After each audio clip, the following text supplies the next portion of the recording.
삼손에게 하나님의 영이 임했습니다. 그랬더니 어떻게 되었느냐 하면, 보통은 하나님의 영이 임하면 적군들을 크게 무찌르고 그리고는 이스라엘 땅에 평화를 가져오고 그렇게 하는 것이 보통 사사들의 사역입니다.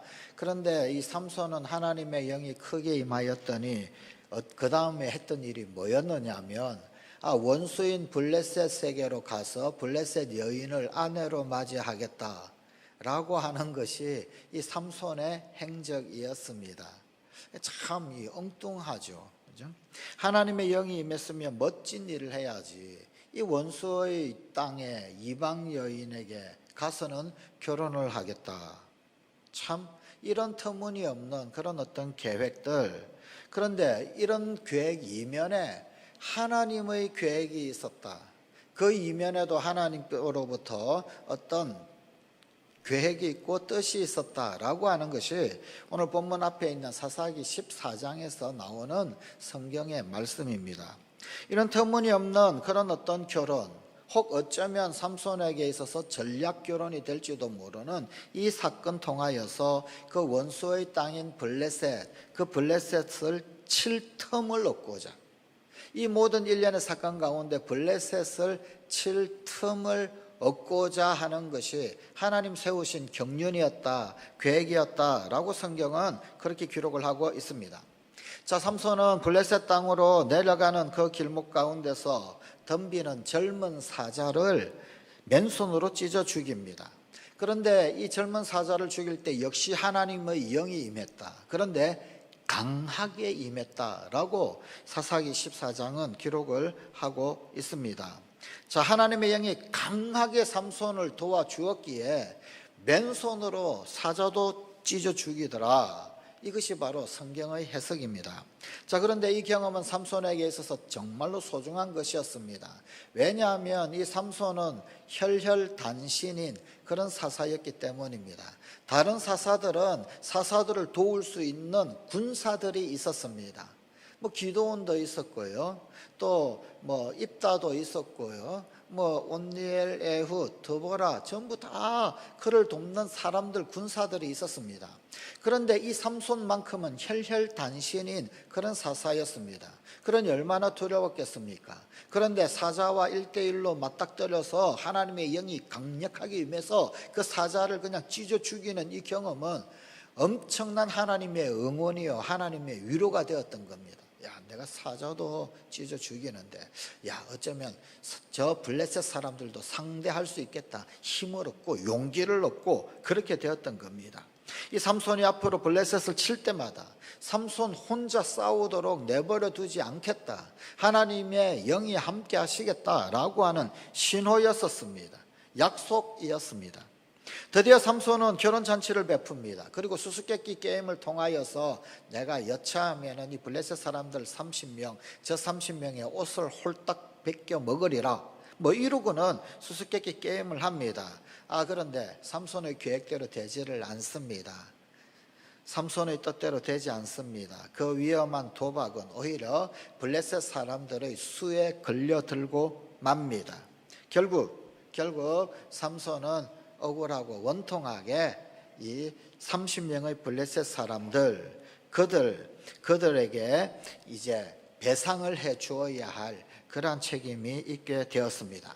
자, 그런데 이런 일련의 과정 가운데서 오늘 본문 바로 앞에 있는 사사기 14장 19절의 말씀에 의하면 이 일련의 과정 가운데서도 결코 하나님은 가만히 계시지 않았다라고 하는 것을 우리에게 보여주고 있습니다. 여호와의 영이 삼손에게 갑자기 임하시매, 삼손이 어떻게 해야 될지 모르는 불리한 상황 가운데 빠지게 되었는데 하나님의 영이 갑자기 임했다라고 오늘 본문 앞에 바로 앞에 있는 말씀은 우리에게 소개를 해주고 있습니다. 자, 이 하나님의 이 영이 갑자기 임하게 되니까 삼손이 계략대로 되지 않고 삼손의 계획이 실패로 돌아가는데, 이것을 멋지게 만회시켜 주시는 하나님을 만나게 됩니다. 결국 삼손은 블레셋 사람들의 다른 성읍으로 가게 됩니다. 딥나에서 아스글론이라고 하는 성읍에 갑니다. 가서는 그곳을 치고 약속했던 옷을 준비를 30벌을 준비를 해옵니다.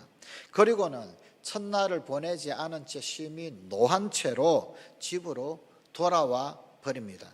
자, 삼손이 블레셋을 칠 기회가 또다시 주어집니다. 오늘 보면 바로 앞에 있는 20절입니다. 14장 20절에 삼손의 아내는 삼손의 친구였던 그의 친구에게 준바되었더라.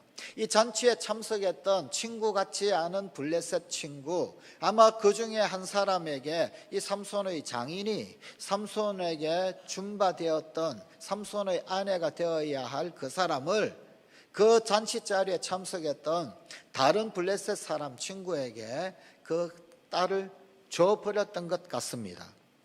자, 그런데 이것은 삼손에게 또 다른 그런 기회가 됩니다.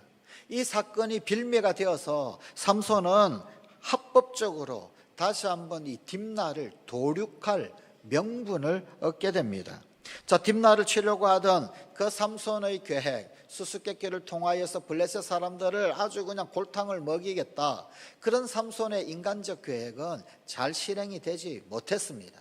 그러나 사람의 실패가, 삼손의 실패가 곧 하나님의 실패인 것은 아닙니다.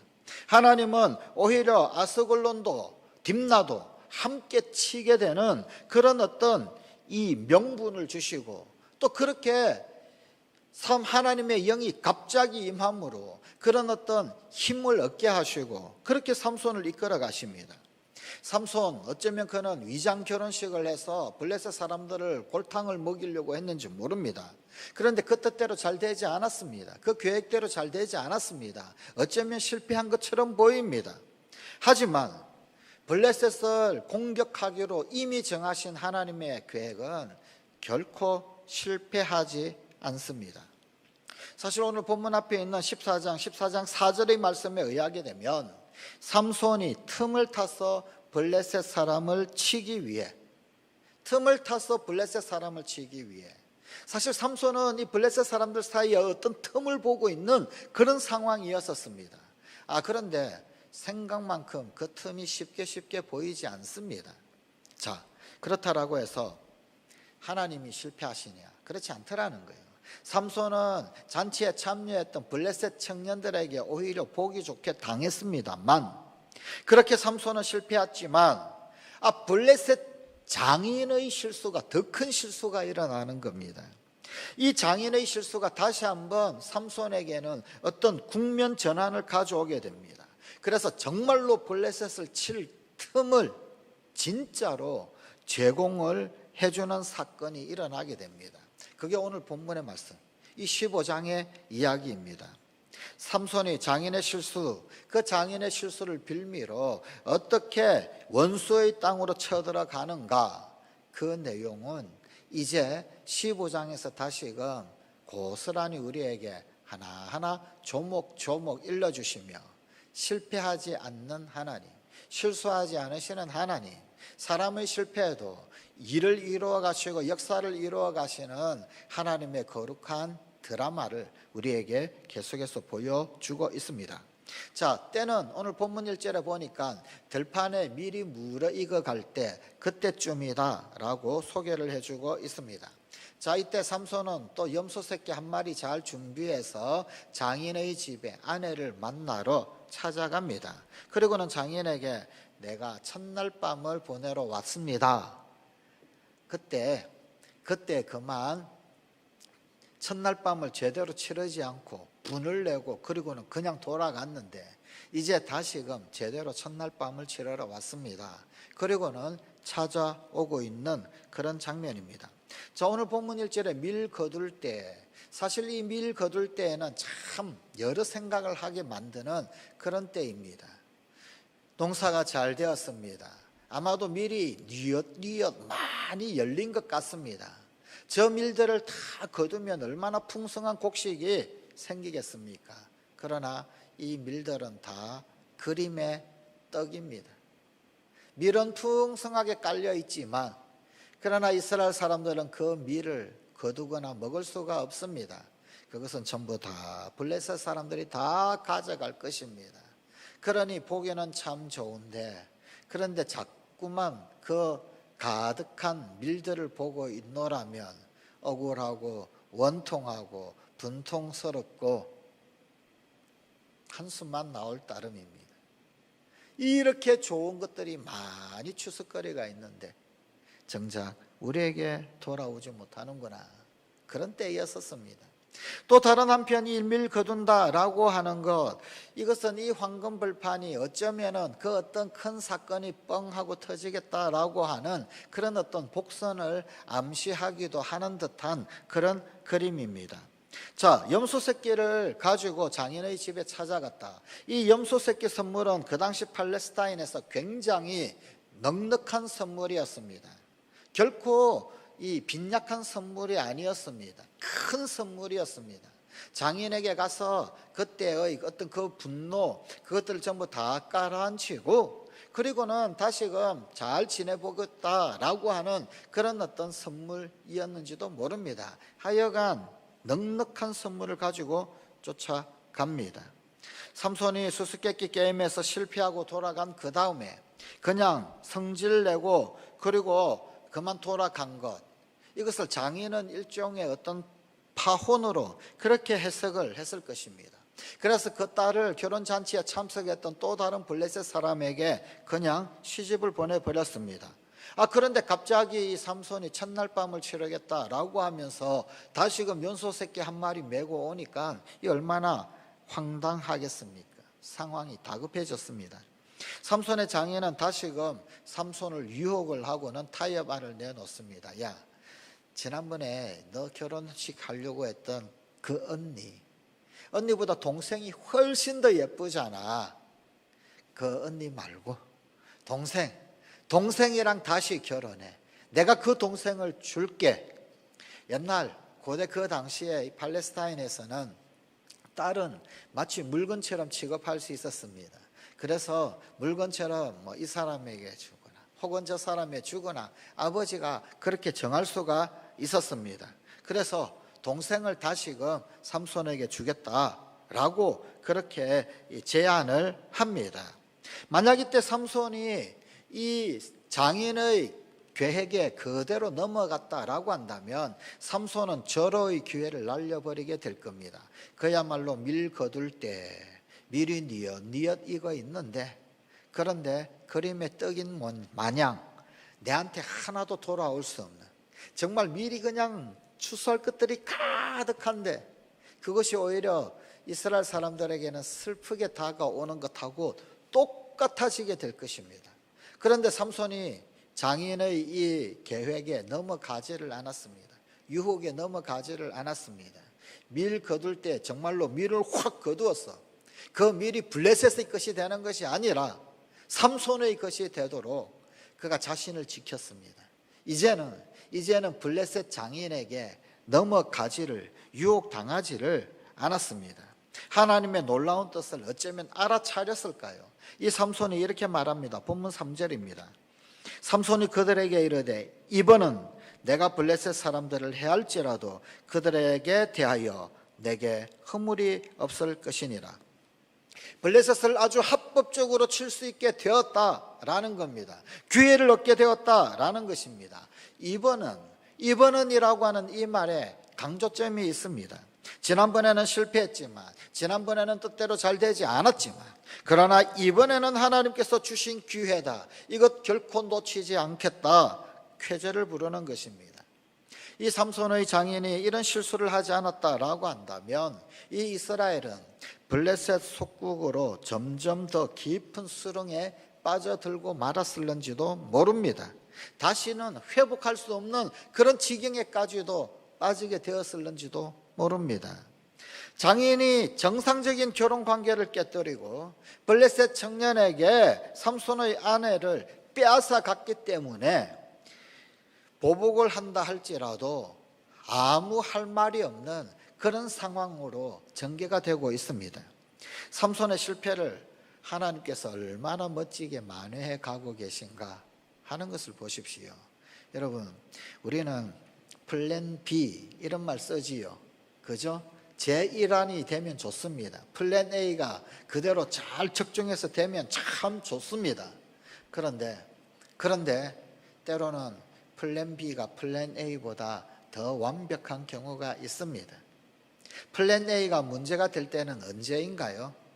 사람의 계획일 때입니다. 하나님께 묻지 아니하고 사람이 가장 기가 막힌 최고의 계획, 플랜 A를 잘 만들어 놓습니다. 사람들은 플랜 A가 잘 적중되어져야 합니다. 그러면, 그렇지 않게 되면, 플랜 A가 제대로 작동하지 않게 되면 아쉬움을 삼키고 플랜 B를 가동을 합니다. 그런데 그 플랜 B가 하나님이 마련하신 것이라고 한다면 차라리 플랜 A가 실패하는 것이 낫습니다. 하나님이 마련하신 것이 플랜 B라고 한다면 플랜 B가 더 완벽합니다. 더 강력합니다. 합력하여 선을 이루시는 하나님이시여, 사람의 계획 그 너머에 계신 하나님이시여, 우리가 생각하지 못하고 보지 못하는 것들을 미리 준비하시고 예비하신 하나님이십니다. 지금 이 플랜 B는 삼손이 생각했던 플랜 A보다 훨씬 더 강력하고 훨씬 더 좋은 그런 계획이었습니다. 삼손은 실패하지만 하나님은 실패하지 않으십니다. 어떻게 만회해 가시는가? 여러분, 안소니 형의 버릇을 고쳐줄 거야 라고 하는 동화가 있습니다. 그런데 그 내용에 보게 되면은 이 동생이 늘 안소니 형의 구박을 받습니다. 이 동생은 자기가 크면은 형의 버릇을 단단히 고쳐 놓을 거야, 그렇게 이야기를 합니다. 형은 5살, 동생은 3살이거든요. 내가 6살만 돼봐라. 6살만 되면은 저 안소니 형의 버릇을 다 뜯어 고칠 거야. 가만두지 않겠어. 드디어 이 동생이 6살이 되었습니다. 이런 앞불사, 안소니 형은 8살이 되어 있는 거예요. 이 동생은 자식이가 6살 되었을 때 형은 8살이 되어 있을 것이다 라는 것을 전혀 몰랐던 것입니다. 어쩌면 우리 사람이 그러한 거예요. 삼손이 그러한 거예요. 내가 6살만 돼봐.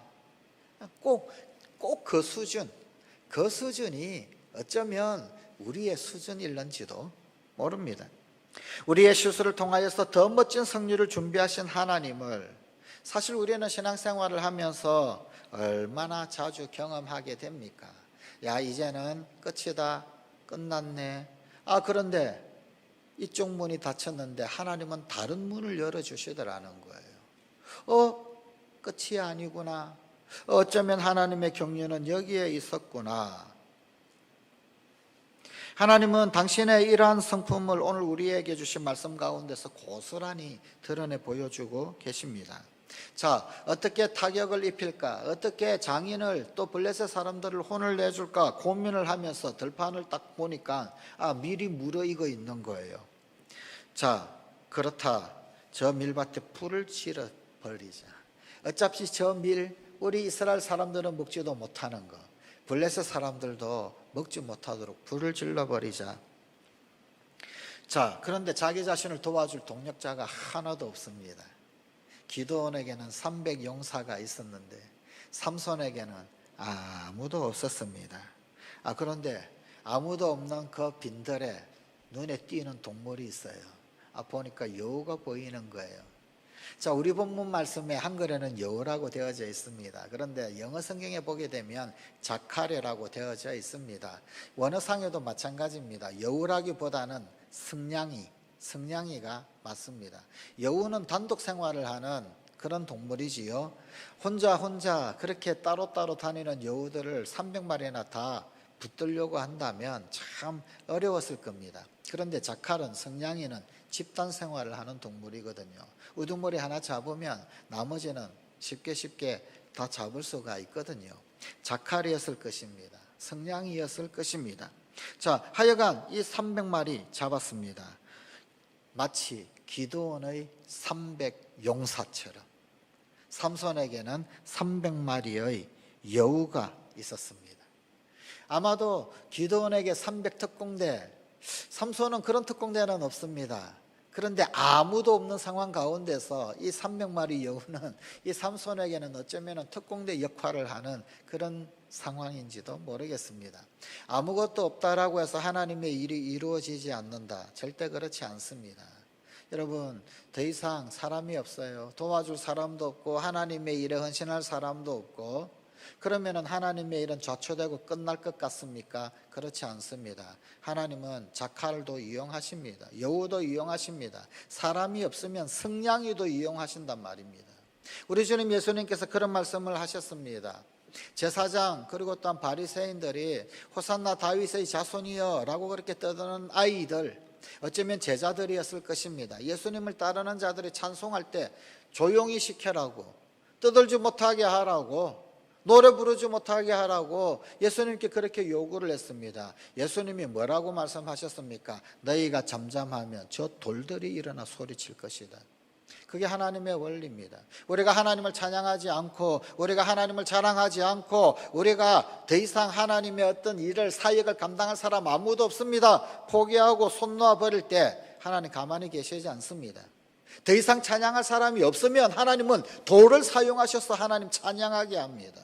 더 이상 하나님 앞에 칼 들고 나가는 용사가 없으면, 더 이상 하나님 앞에 헌신하는 자가 없으면, 사람이 없으면 하나님은 300명이 아니라 300마리를 사용하시기도 하십니다.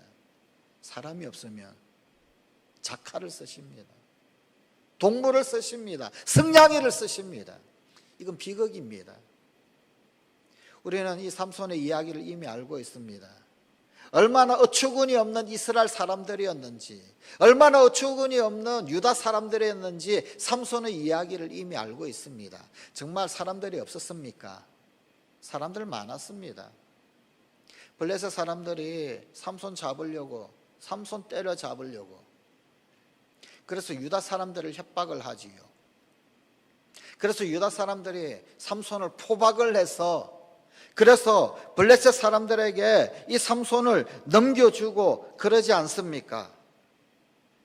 그때 삼손이 우두둑 묶였던 밧줄을 끊어버리고 길바닥에 떨어져 있는 당나귀 턱뼈 붙잡고, 그리고는 블레셋 군사 1000명을 쳐 죽이지 않습니까? 자, 그런데 유다 사람들 300명, 이스라엘 군사 300명이 없어서 승냥이 붙들고 자칼 붙들고 여우 붙들고 그 300마리 여우 이용해서 블레셋을 치는 삼손. 그런데 유다 지파 사람들이 블레셋에게 삼손 붙잡아서 삼손 넘겨줄 때, 그때 유다 사람들이 도대체 얼마나 많이 모였습니까? 본문 바로 뒤에 있는 15장 11절 말씀입니다. 15장 11절 말씀에 유다 사람 3,000명이 에담 바위 틈에 내려가서 삼손에게 이르되, 300명도 아닙니다. 삼손 붙잡아서 블레셋에게 넘겨줄 때는 유다 사람 3,000명이 에담 바위에 가서 삼손 붙들어서 포박해서 블레셋에게 넘겼단 말이에요. 그런데 하나님 일할 때, 하나님 앞에 쓰임받는 그 현장에 300명도 30명도 아니 3명도 없었습니다. 그래서 하나님 앞에 영광스럽게 쓰여져야 할 그 상황에 여우가 쓰임 받습니다. 자칼이 쓰임을 받습니다. 이쯤 되면 좀 부끄러워할 줄 알아야 됩니다. 너희가 잠잠하여 가만히 있으면 저 돌들로 소리 지르게 하시겠다. 우리가 하나님을 찬양하지 않고, 우리가 주님을 자랑하지 않고, 우리가 하나님의 영광을 노래하지 아니하여서 마땅히 찬양할 특권, 마땅히 감사할 특권, 마땅히 하나님 앞에 쓰임받는 감격, 기쁨을 누려야 할 그 엄청난 특권, 이 모든 것들을 여우에게 뺏겨버리고 돌들에게 뺏겨버린다면 그건 얼마나 부끄러운 일이 되겠습니까? 성관가족 여러분, 쓰임받는 것은 기쁨입니다. 쓰임받는 것은 감격입니다. 내가 하나님 앞에 쓰임받는 그 자리를 놓치지 말아야 합니다. 어려울 때일수록, 힘들 때일수록 사람들은 설설설설설 뒤로 물러가고 숨어 버리지요. 여러분, 코로나가 처음 발생했을 때 우리 교회도 새벽 기도회 하지 말라고 그래서 그래서 새벽 기도회 안 했습니다. 그런데 새벽에 아무도 없는 교육관 문을 열고 아무도 없는 그 자리에 앉아서 기도하는데 그 시간이, 그 자리가 이루 말할 수 없이 기가 막히게 좁디다. 한편으로는 서글픈데, 하나님, 새벽 기도회가 중단되고 아무도 새벽을 깨우지 않고 있는 이 시간인데 참 서글픕니다. 그런데 그때 아무도 없는 저 교육관 비전홀에서 하나님 앞에 기도하는 시간이 세상에 정말 꿀같이 답디다. 행복합디다. 이 시간이 참 좋은 시간이네. 죄송합니다. 우리 성도님들은 아무도 안 계신데, 아무도 안 계시면 서글프고 억울하고 원통해야 되겠죠. 그런데 아무도 없는 그 빈 공간에서 홀로 하나님 앞에 앉아 있는 그게 육적으로는 그렇지 못합니다만 말할 수 없는 영적인 그 뭔가가 있습니다. 그 뭔가 속 깊숙한 곳에서 뭔가 퐁퐁퐁퐁 열리는 그 뭔가가 있습니다. 그러면서 서글픈 그 현장에 하나님, 그런데 왜 이렇죠? 이게 좋네요. 아무도 없는데, 아무도 없는 이 시간에 제가 여기 있는 게 너무 좋으네요. 여러분, 하나님 앞에 쓰임 받는 것은 감격입니다. 기쁨입니다. 즐거움입니다. 행복입니다. 특권입니다. 놓치지 마십시오. 마땅히 사람이 하나님을 찬양하고 마땅히 하나님의 백성들이 하나님의 군사가 되어야 하는데, 군사 없고 사람 없어서 성냥이가 쓰이고 여우가 쓰이고, 마땅히 하나님의 사람들이 우리 주님을 높이고 찬양해야 되는데 그 사람 없어서 돌돌이 소리 지르고, 그것처럼 비극이 어디 있겠습니까? 결코 쓰임받는 감격, 결코 쓰임받는 기쁨을 잃어버리지 마십시오. 어쩌면은 이 코로나19의 상황은 우리에게 그런 테스트를 하고 있는지 모릅니다. 너는 하나님 앞에 쓰임을 받겠느냐? 이런 열악한 상황 가운데서도, 이런 불리한 조건 가운데서도, 이런저런 천가지 만가지 타당한 조건을 들이밀고 이유를 말할 수 있는 상황 가운데서도 너는 여전히 하나님을 노래하겠느냐? 아니면은 돌돌이 소리 지르도록 기회를 다 줘버리겠느냐? 너는 여전히 하나님의 강력한 군사로 300용사로 서 있겠느냐? 아니면은 여우에게, 자칼들에게 그 엄청난 영광을 다 줘버리겠느냐? 주님은 어쩌면 우리에게 그렇게 물으시는지도 모릅니다.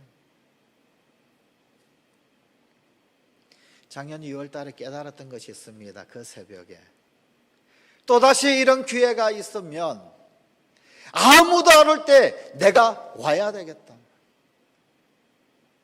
온 교인들이 전부 다 아무도 안 온다 할지라도 나는 그 자리에 있어야 되겠다. 다 주고 빼앗기지 말아야지.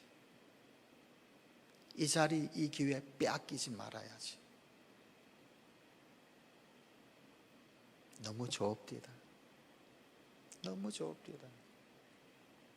여러분, 이 땅 가운데 하나님께서는 하나님께서 사용하실 사람들을 찾고 계십니다. 살펴보고 계십니다.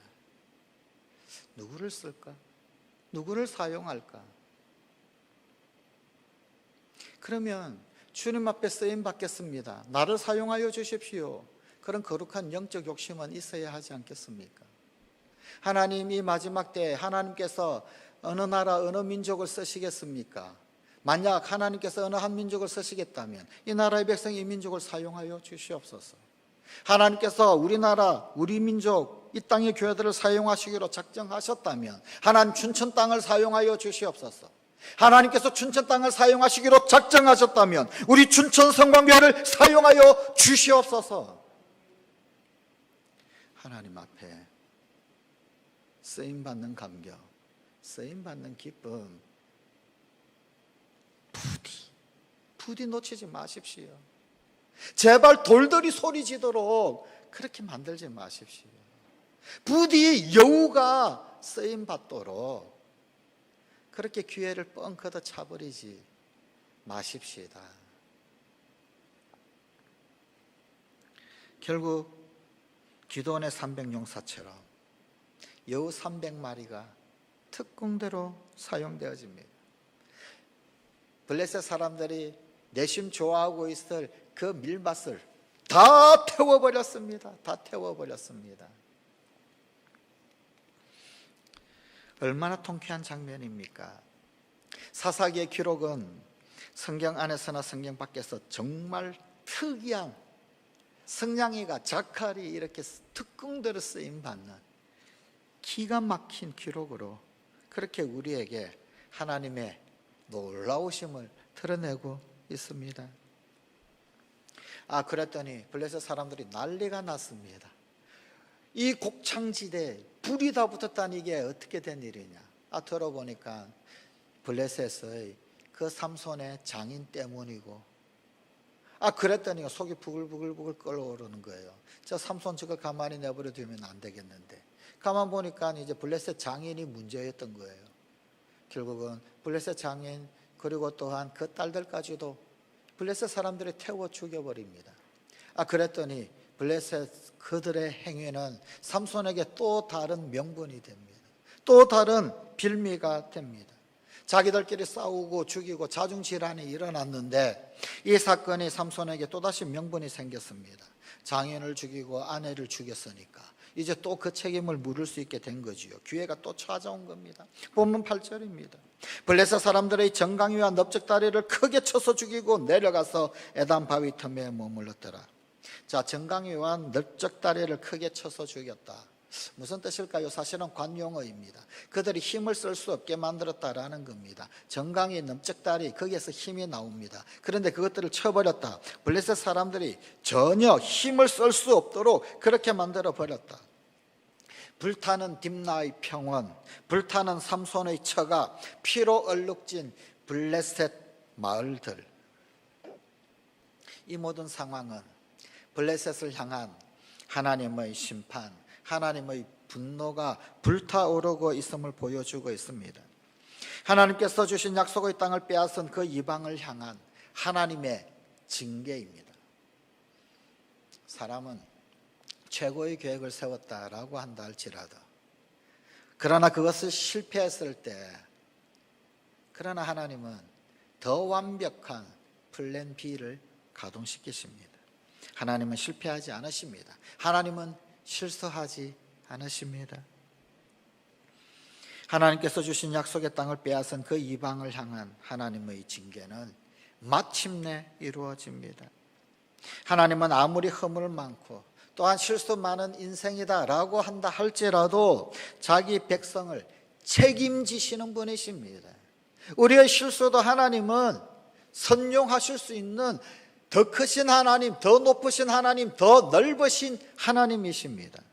우리가 머리가 나쁘고 힘이 부족해도 하나님은 만들어 쓰십니다. 우리가 약해도 하나님은 사용하여 주십니다.